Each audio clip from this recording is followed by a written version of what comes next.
봉독하실 때 살아계신 주님의 음성을 다 같이 들으실 수 있기를 바랍니다. 이제 봉독합니다. 룻이 이르되 내게 어머니를 떠나며 어머니를 따르지 말고 돌아가라 강권하지 마옵소서. 어머니께서 가시는 곳에 나도 가고 어머니께서 머무시는 곳에서 나도 머물겠나이다.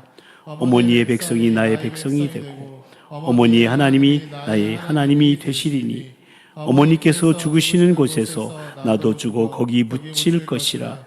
만일 내가 죽는 일 외에 어머니를 떠나면 여호와께서 내게 벌을 내리시고 더 내리시기를 원하나이다 하는지라. 아멘. 우리나라는 예로부터 부모님을 잘 섬기고 어른들을 존경하는 나라였습니다.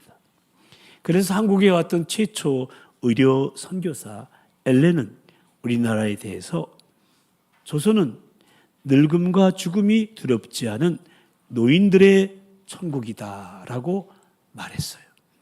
노인들의 천국이다. 그런데 과연 지금도 그럴까요?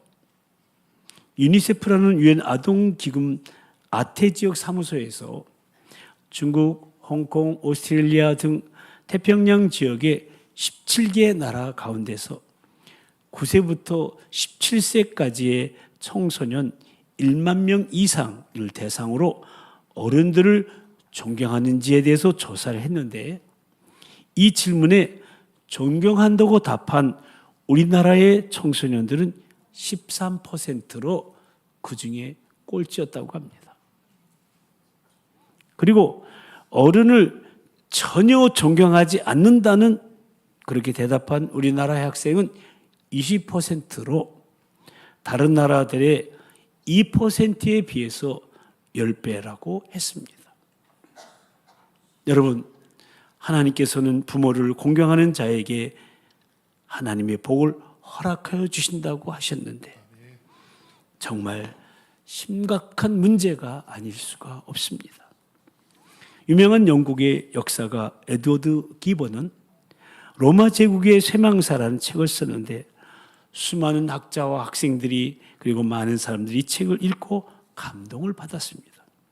오래전부터 많은 학자들은 그렇게 강력하고 완벽했던 로마 제국이 어떻게 해서 멸망을 했는지에 대해서 관심을 가지고 그 원인에 대해서 다각적으로 조사하고 연구하여 발표를 하였는데 에드워드 기본은 그 책에서 로마 제국의 멸망의 원인이 젊은이들에게 있다고 했습니다.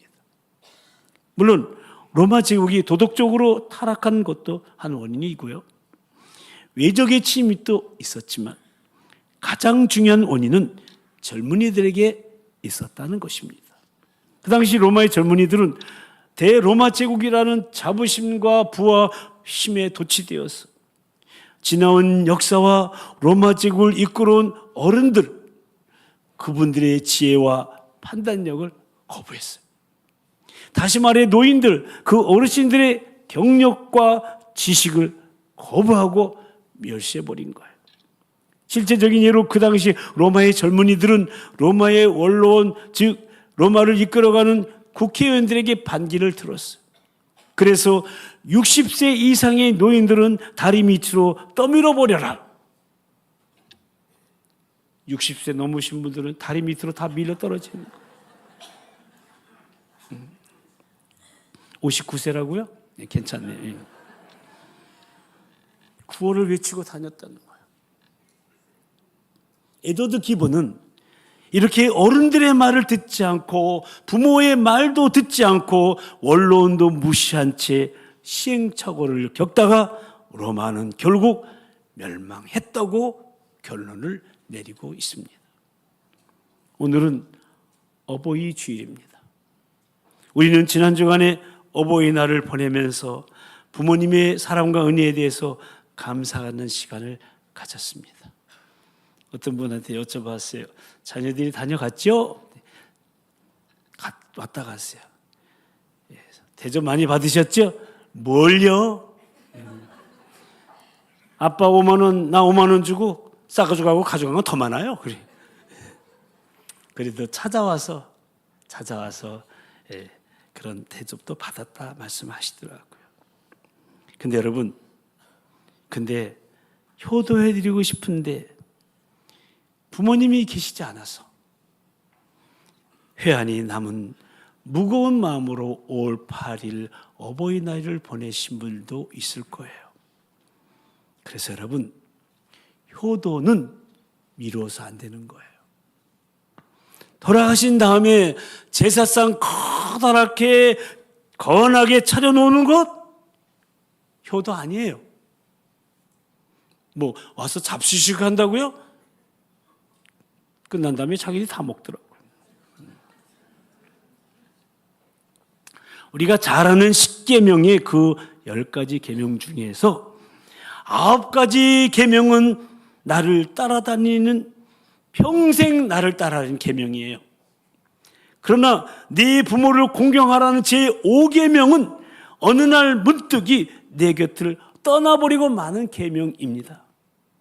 9가지 계명은 내가 범하고 잘못 감당했다 할지라도 돌이킬 수 있어요. 새롭게 감당하면 되는 거예요. 그러나 제5계명만큼은 어느 날 갑자기 내 곁을 사라져버리고 마는 계명이라는 거예요. 그래서 정철 선생님도 이런 시조를 짓지 않았습니까? 기억하시죠? 한번 같이 읽어볼까요? 어버이 살아계실 때 섬기기를 다해라. 한 번 가신 뒤에 애달프다 어이하리. 생전에 고쳐 못할 일은 이뿐인가 하노라.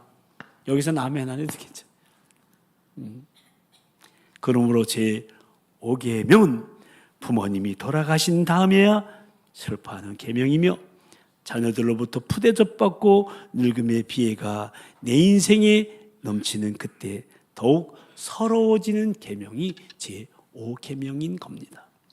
오늘 본문은 성경 인물 중에 부모 공경을 가장 모범적으로 행한 여인 룻의 효도관을 엿보게 됩니다. 그렇다면 성경이 말하는 효도는 무엇일까요? 룻을 통해 2가지를 배울 수 있는데, 첫째는 효도는 함께하는 것입니다. 한번 같이 읽어보실까요? 효도는 함께하는 것이다. 아멘. 룻은 나오미란 여인의 며느리예요. 나오미는 그의 남편 엘리멜렉과 아들 말론과 기련과 함께 예루살렘에 살고 있었어요. 그런데 어느 날 갑자기 이 예루살렘에 기근이 찾아와서 당장 먹고 살 것이 막막해지니까 이웃나라 모압으로 이사를 갔습니다. 그곳에서 2 아들은 각각 모압 여인 중에서 장가를 들어 아내를 맞이합니다. 룻은 모압 여인으로서 둘째 아들의 아내입니다. 네, 여러분, 이 가정에 불행이 닥쳐옵니다. 남자들이 다 죽고 마는 거예요. 시아버지와 2 아들이 다.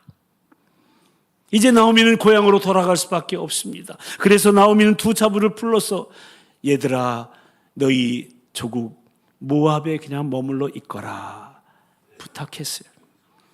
사실 자식도 없는 젊은 여인들이 남의 나라에 와서 시어머니와 함께 산다는 것 여간 어려운 일이 아니기 때문에, 그래서 나오미의 첫째 자부는 어머니 곁을 떠나고 말았어요. 그러나 둘째 자부 룻은 다음과 같은 말을 하며 시어머니 곁을 떠나지 않는 거예요. 오늘 본문 말씀인데요, 다시 한번 함께 읽어보실까요? 내게 어머니를 떠나며 어머니를 따르지 말고 돌아가라. 강권하지 마옵소서.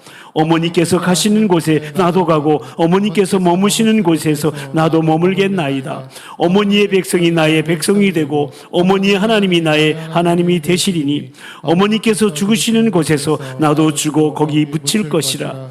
만일 내가 죽는 일 외에 어머니를 떠나면 여호와께서 내게 벌을 내리시고 더 내리시기를 원하나이다. 아멘. 그러니까 룻은 지금 이렇게 말하는 거예요.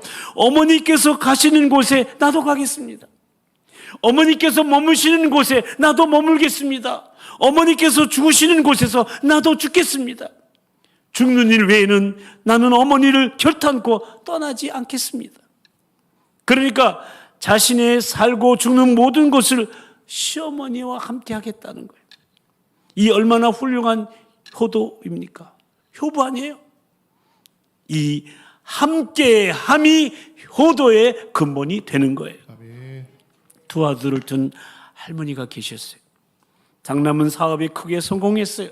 넓은 집과 풍성한 식탁, 호화스러운 옷, 뭐 하나 남부를 곳이 없을 정도로 모든 것이 풍족했습니다. 반면 둘째 아들은 조그만 구멍가게를 운영하고 있어요. 먹고 살기에 빠듯해서 항상 정신없이 다녀요. 더군다나 자녀들을 많이 낳아가지고 생활이 더 어려워요. 그런데도 할머니는 장남집보다는 이 차남집에 머물기를 더 좋아했어요.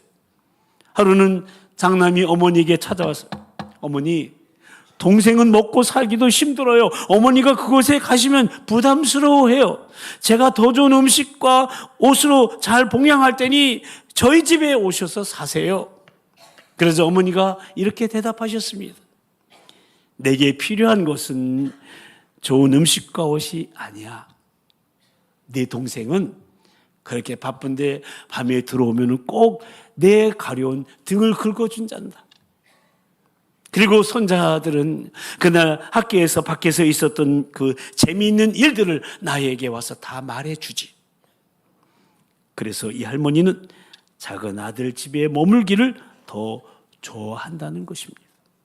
여러분, 이 이야기가 우리에게 주는 교훈은 무엇입니까? 부모님, 어르신들에게 필요한 것은 좋고 기름진 음식이 아니라 함께 하는 것이라는 거예요. 중학교 3학년이 된 우리 조카가 있는데요. 5살 때 저한테 한 말이 지금도 귓가에서 떠나질 않아요. 뭐라고 그러냐면, 사랑한다면 놀아줘야 되잖아. 놀아준다는 게 뭐예요?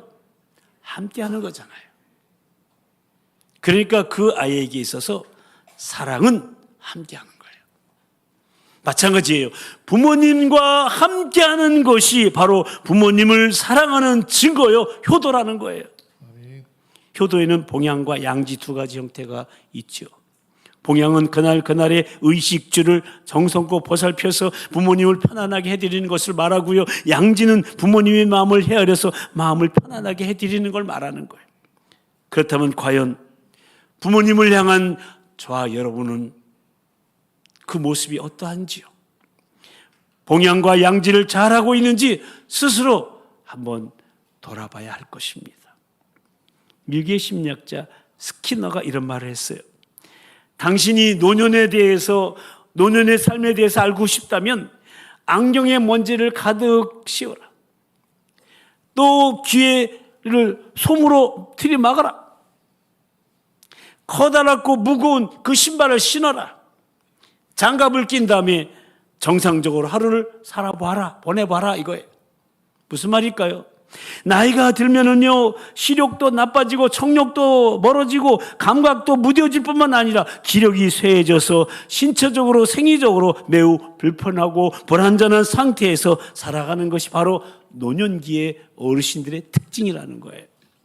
그래서 노인 전문 상담사들이 말하는 노년의 3가지 괴로움이 있는데요, 가난과 질병과 죽음과 고독이에요. 저는 설교를 준비하면서 이런 질문 한번 던져봤어요. 신앙생활 잘하면 이 노년의 4가지 괴로움을 이겨낼 수 있을까? 4가지 중에 가장 극복하기 힘든 것은 무엇일까? 가난은 밥 사 먹을 돈이 없으면 공원에 가서 무료 급식을 먹으면 되고, 차비가 없으면 걸어 다니면 된다.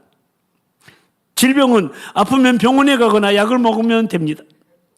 죽음은 예수님께서 사망 권세에 깨트리시고 부활하셨으니 나도 부활할 줄로 믿고 죽음을 담대히 맞이하면 된다. 근데 문제는 고독이에요. 신앙의 힘으로 극복해 보려고 해도 잘 되지 않는 것이 바로 이 고독입니다.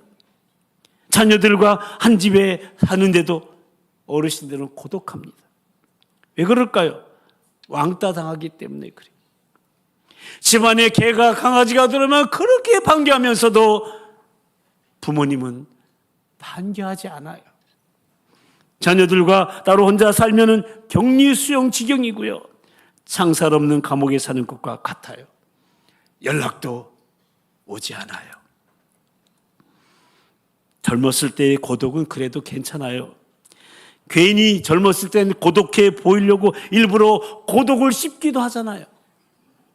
근데 늙어서는 어떻습니까? 고독하게 안 보이려고 애를 써도 고독하게 보여요.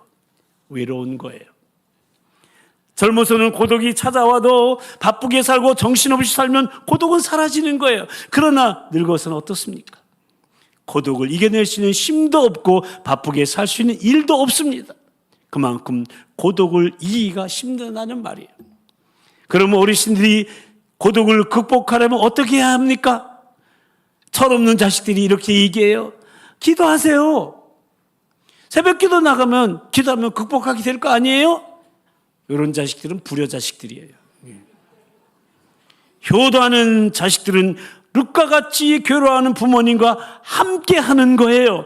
부모님과 떨어져 살아도 전혀 외롭지 않도록 그렇게 자꾸 연락하고 자주 찾아뵙고 자식 냄새에 맡도록 해드리는 것이 고독을 이길 수 있는 유일한 방법이에요. 룻은 남편과 두 아들을 잊고 괴로워하는 저 시어머니 나오미를 그냥 내버려 두지 않았어요. 어머니, 시어머니 팔자가 그런가 봅니다. 그냥 팔자련히 생각하고 그렇게 사세요? 안 했어요. 괴로워하는 그 어머니 곁에 항상 머물렀어요. 뭐예요? 함께 했다는 말씀이에요. 그래서 자녀들이 어릴 때부터 부모님과 함께하는 생활로 훈련이 되어야 돼요. 더욱 많은 시간을 함께 지내야 돼요. 함께 거하고 함께 먹고 함께 일하고 함께 나누고 함께 즐기는 생활이 되어야 돼요. 좋은 일, 기쁜 일, 행복만 함께하는 것이 아니라 굳은 일, 슬픈 일, 불행도 함께 나누어야 돼요. 이것이 바로 효도입니다. 룻과 같이 부모님과 죽는 순간까지 모든 것을 함께 하겠다는 마음이 우리 가정 가운데 이루어지게 되기를 주님의 이름으로 축복합니다. 아멘. 또한 효도는 희생을 감수하는 거예요. 두 번째도 같이 읽어보실까요? 효도는 희생을 감수하는 것이다. 아멘. 룻이 나오미를 따라 베들레헴에 가겠다고 했을 때 두 가지 희생을 감수했어요. 첫째는 청산과부로 평생 지내야 되는 희생을 감수해야 돼요. 청산과부로.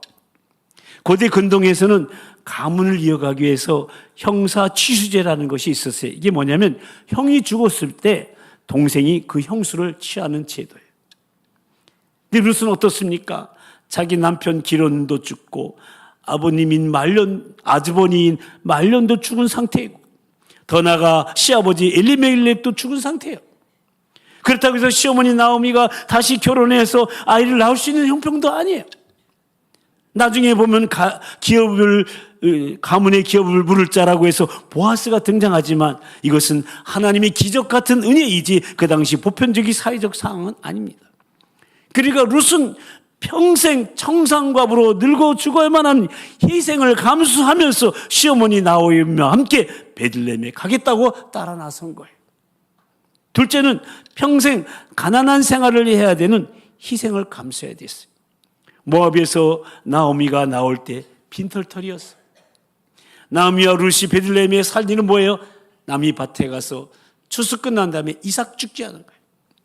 입에 풀칠할 정도로 생명을 연명하는 거예요. 후에 룻이 부자 보아스를 만난 것은 하나님의 기적 같은 은혜입니다. 낙타가 바들기에 들어가는 확률과 같은 거예요. 그런데 룻이 어떻습니까?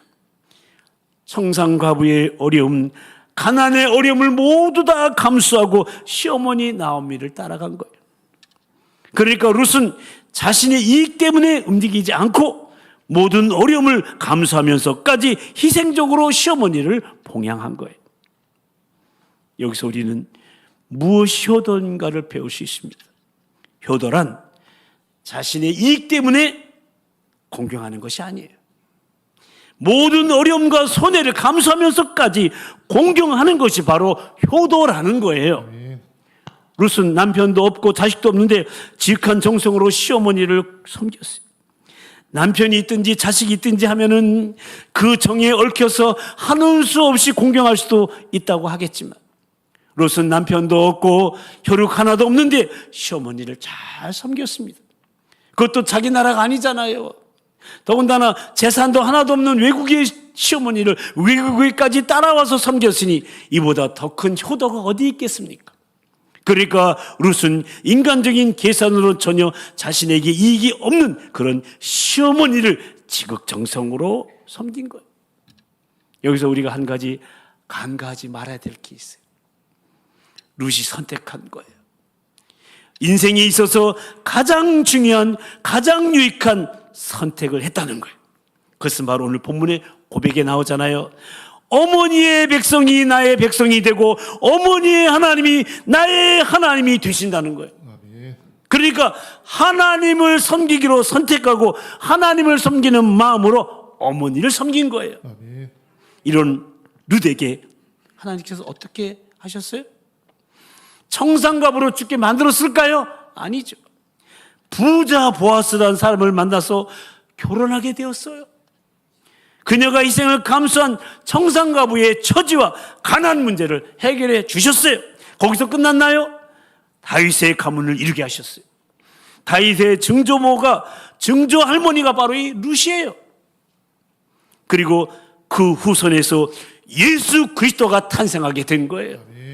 그래서 여러분, 그 룻이라는 그 이름이 마태복음 1장에 메시아의 족보에 4명의 여인이 남자들만, 왕들만 등장한 그 족보에 룻이라는 이름이 올라가 있어요. 보아스가 룻에게서 오벳을 낳고 오벳은 이새를 낳고 이새는 다윗 왕을 낳으니라. 아멘. 이렇게 하나님을 섬기는 마음으로 효도를 하니까 하나님께서 갑절의 축복을, 은혜를 쏟아부어 주신 거예요. 아멘. 이렇듯 효도는 우리가 이 땅에서 축복된 삶을 사는 비결이요, 더 나아가 우리 자녀들이, 우리 후손들이 잘되게 해주는 비결이라는 사실입니다. 아멘. 예레미야 35장 읽어보면 레갑 족속에 대한 이야기가 나와요. 이 레갑 족속의 수손들이 조상 요나답의 명령을 따라 포도주를 마시지 않기로 작정합니다. 그래서 하나님께서 선지자 예레미야를 통해서 이렇게 말씀해요. 예레미야 35장 18절 19절 말씀인데요, 우리 함께 읽어보실까요? 너희가 너희 손조 요나답의 명령을 순종하여 그의 모든 규례를 지키며 그가 너희에게 명령한 것을 행하였도다. 그러므로 만군의 여호와 이스라엘의 하나님께서 이와 같이 말씀하시니라. 레갑의 아들 요나답에게서 내 앞에 설 사람이 영원히 끊어지지 아니하리라. 아멘. 그러니까 하나님께서는 당신의 말씀대로 살아가는 사람, 또 부모님의 말씀에 순종하며 살아가는 사람들에게 하나님의 사람들이, 하나님 나라의 리더들이 계속해서 나오는 그런 영구한 복을 주신다는 말씀이에요. 아멘. 다시 말해, 부모님의 말씀에 순종하고 부모님을 공경하는 것은 부모님만 기쁘게 해드리는 것이 아니라 부모님 공경을 명령하신 하나님도 기쁘시게 하는 일이라는 거예요.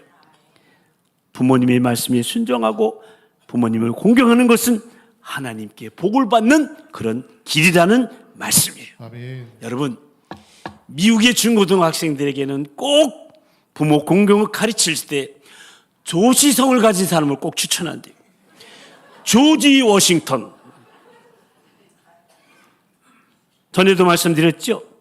그는 젊을 때 저 바다로 나가서 훌륭한 선장이 되는 게 꿈이었어요. 그래서 이제 그 꿈을 이루기 위해서 이제 선원으로 취직하려고 이제 바다로 떠나려고 어머니에게 마지막 작별 인사를 하려고 갔어요. 그런데 어머니가 우시면서 만류하시는 거예요. 그는 자신이 오랫동안 꿈꾸었던 이 일이지만 어머님의 눈물 어린 기도와 만류에 마음을 돌이켰어요. 그리고 그는 어머니의 눈물과 내 꿈은 바꿀 수가 없다고 말하면서 항해를 포기했어요. 여러분, 그런 조지 워싱턴이 그 아메리칸 미 합중국의 대통령이 되잖아요. 여러분, 부모님의 말씀에, 하나님의 말씀에 순종하면 갑절의 복을 받을 줄로 믿습니다. 장수 박사로 불려지는 전남대 석좌 교수인 박상철 장수 의학자는 서울대학교 의과대학 교수 재임 시 체력과학 노화 연구소를 설립하고 조선일보와 같이 전국을 다니며 100세 이상 되는 150명의 노인들을 취재했어요. 일일이 다 만났어요. 그리고 이 150명의 100세에 있는 다 인터뷰한 결과 장수 요인은 유전이 아니라 생활 양식이요 환경이 중요하다는 결론을 내렸어요. 100세가 넘어서도 저들은 치매에 걸리지 않았어요. 성경을 읽고 100세가 넘었는데도 신문을 읽고 전혀 불편함 없이 활동한 이 부모님들은 대부분 가족관계가 좋았고 가족이 천국을 이루었고 특별히 며느리가 잘 들어왔고 자식들에게 공경받는 부모였어요. 그 중에서도 특히 고부관계가 좋았어요. 착한 며느리가 들어왔어요. 그런 부모님들이 장수의 복을 누리고 있다는 거예요. 그러므로 사랑하는 성도 여러분, 모쪼록 저와 여러분의 가정 모두가 효도하는 가정이 되기를 축복합니다. 부모와 모든 일을 함께하는 정신, 그리고 희생을 감수하더라도 부모님을 잘 모시겠다는 그런 실천, 이런 정신과 실천을 보시고 하나님께서 삶의 모든 부분에 복을 내리시어 자자손손 영원히 복을 주실 줄로 믿습니다. 아멘. 모쪼록 하나님의 말씀대로 부모 공경을 잘하여 여러분뿐만 아니라 천대만대 복을 받는 효도 가문을 이뤄가는 우리 도봉교회 모든 가족들이요, 또 부모 연배의 어르신들을 잘 공경하는 아름다운 전통이 세워지는 우리 도봉 공동체가 되기를 가정과 교회를 세우시고 축복하시는 우리 주님의 이름으로 간절히 축원합니다. 우리 함께 기도하십시다. 우리는 오늘 또다시 어버이주를 맞이했습니다. 효도라는 것이 무엇인지에 대해 다시금 말씀을 나눴습니다. 어버이를 향한, 어르신들을 향한 우리의 공경의 모습을 돌아보게 됩니다. 그분들이 안 계셨다면 어떻게 이 자리에 저와 여러분이 있을 수 있겠습니까?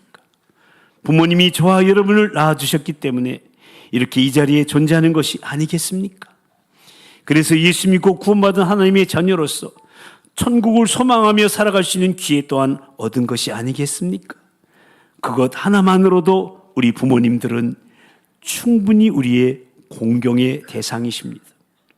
오늘은 성경 인물 중에 부모 공경을 가장 모범적으로 행한 여인 룻의 모습에서 성경이 말씀하신 효도란 부모님과 함께하는 것이고 희생을 감수하는 것임을 발견하게 되는데, 이 시간 들은 말씀 기억하며 먼저 부모님께 불선하고 불순종하고 마음 아프게 하고 외로워하게 한 일이 생각나거든 주님 앞에 용서를 구하시기 바랍니다.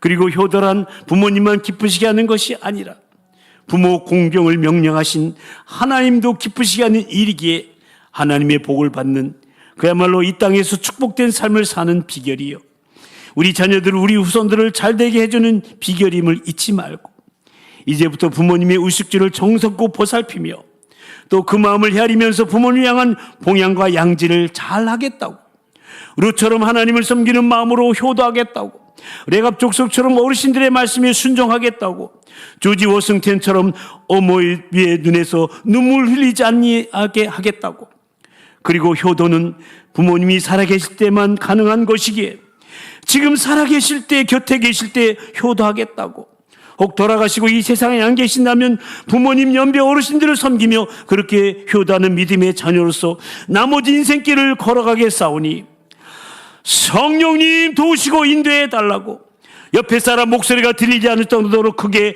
기도하도록 하겠습니다. 이제 다 같이 기도하십니다. 할렐루야. 사랑과 자비의 은총의 주님, 오늘 저희들을 불러주셔서 어버이주를 맞이하여서 효도에 대해서 다시금 가르쳐 주신 주님을 찬양합니다. 혹 하나님 부모님께 불순종했다면, 부모님께 불손했다면, 부모님의 마음을 아프게 했다면, 하나님 외로우시게 했다면 용서를 구합니다.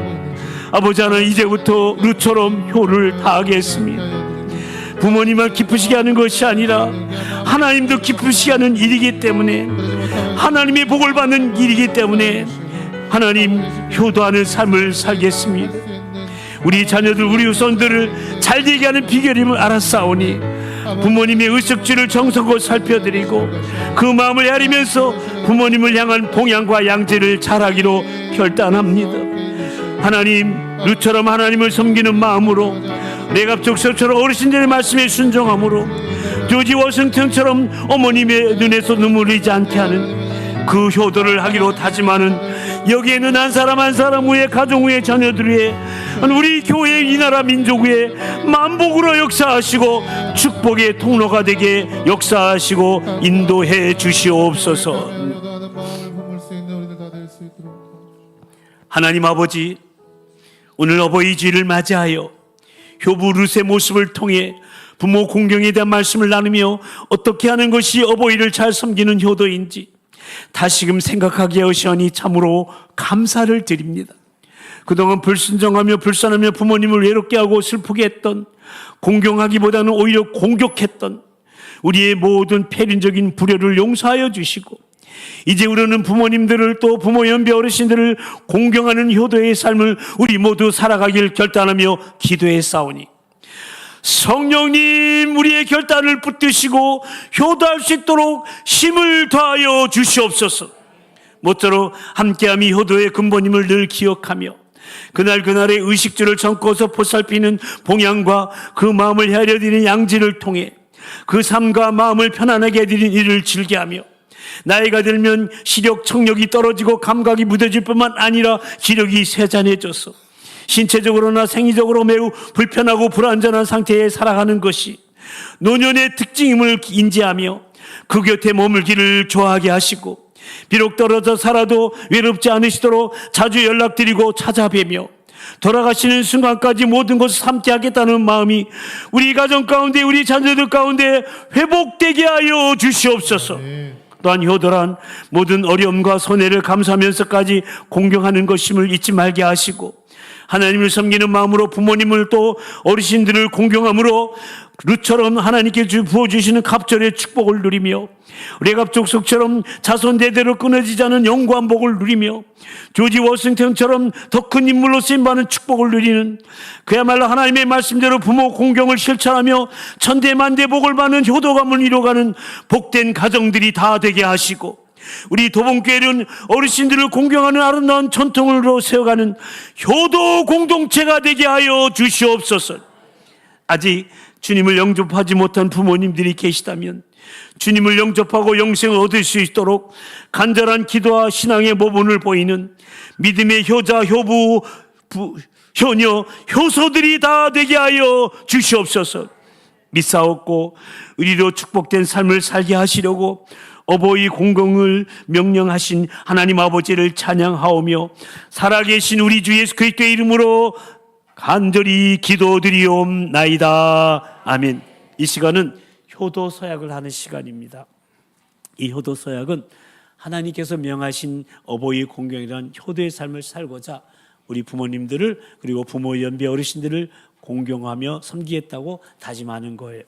우리는 매년 어버이 주일마다 이 효도 서약을 하고 있는데요, 이렇게 해마다 효도 서약을 하는 이유는 자칫 잊어버리기 쉬운 효도의 삶을 다시금 기억하고 각성하고 실천하고자 하는 데 있습니다.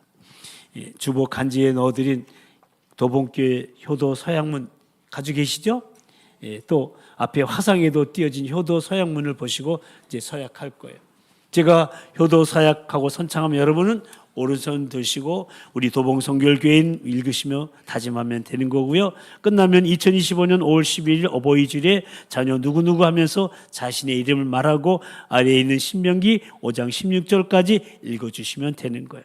그럼 이제 우리 자녀된 모든 분들, 만 70세 미만 되시는 분들은 자리에서 일어나 주셔서 효도 서약을 하도록 하겠습니다. 꽃을 다신 70세 어르신 앉아 계시고, 만 70세 미만 되시는 분들은 다 일어나 주시기 바랍니다. 예. 앉아 계신 분은 다 70 넘으신 분들이죠. 예. 자, 효도 서약. 우리 도봉성결교회는 하나님의 말씀 따라 부모님에게 효도를 다함으로 자손 대대로 축복의 계보를 이어가고자 하는 효도 공동체입니다. 그러므로 우리는 올해도 부모님께 효를 다하기로 주님 앞에서 오른손을 들고 서약합니다. 나는 부모님을 하나님의 대리자로 알고 그 권위를 인정해 드리며 순종의 태도를 잃지 않겠습니다. 나는 부모님의 인격을 높여 드리며 부모님의 가치를 손상시키는 어떤 말도 하지 않겠습니다. 나는 부모님을 향해 어떤 원망도 하지 않으며 이 세상에 태어나게 하신 것만으로도 충분히 감사하겠습니다. 나는 부모님의 삶의 필요를 채워드리며 외롭지 않으시도록 하겠습니다.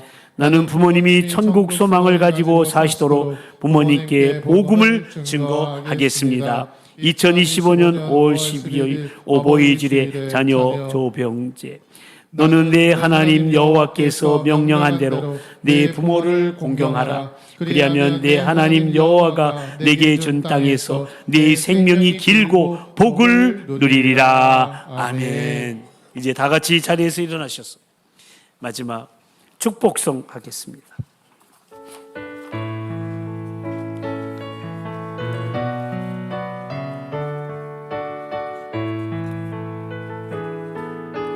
양손을 펴서서 옆에 사람 축복할까요? 하나님 우리 가정 축복하소서. 하늘의 신령한 복으로 하나님 당신의 가정이 축복되길 원합니다. 땅의 기름진 복으로 이 시간은 2절 옆에 있는 어르신들 향해 하나님 우리 부모 축복하소서. 성령의 충만 옆에 있는 부모님 어르신들을 축복하십시다. 하나님 우리 부모 축복하소서. 감사요 동아 복으로 우리 양손 높이 들며 가득히 채워주소서. 가득히 채워주소서. 주님의 사랑, 주님의 평안, 주님의 기쁨. 다시 한번 옆에 사람을 축복합니다. 자손대대로 주님의 축복 영원히 주시. 자손대대로 한 번 더. 자손대대로 주님의 축복 영원히 주시옵소서. 박수로 주님께 영광 돌리겠습니다. 이제는 우리를 살리시려 하나님 아버지의 말씀에 죽기까지 순종하신 우리 주 예수 그리스도의 그 크신 구속의 은혜와 육신의 부모님을 통해 생명을 주시고 그 아들을 통해 우리를 구원하신 하나님 아버지의 그 극진하신 사랑하심과 지금도 우리와 함께 하시며 말씀을 통해 부모 공경을 깨닫게 하시는 성령님의 역사하심과 교통하심이 오늘 어버이주일을 맞이하여 함께함이 효도의 근모님을 다시금 깨닫고 부모님을 또 부모 연배 어르신들에게 효를 다하기로 주님 앞에서 서약하며 그리고 자손대대로 축복의 계보를 이어가는 효도 공동체로 축복된 가정, 축복된 교회, 축복된 사이로 가기를 소망하는 우리 모든 도봉가족들을 위해 특별히 연로하신 우리 부모님들과 이 땅의 모든 어르신들을 위해 오후에 있을 삼사남전도의 헌신 예배 위해 이제부터 영원토록 함께하여 주옵시기를 간절히 축원하옵나이다. 아멘.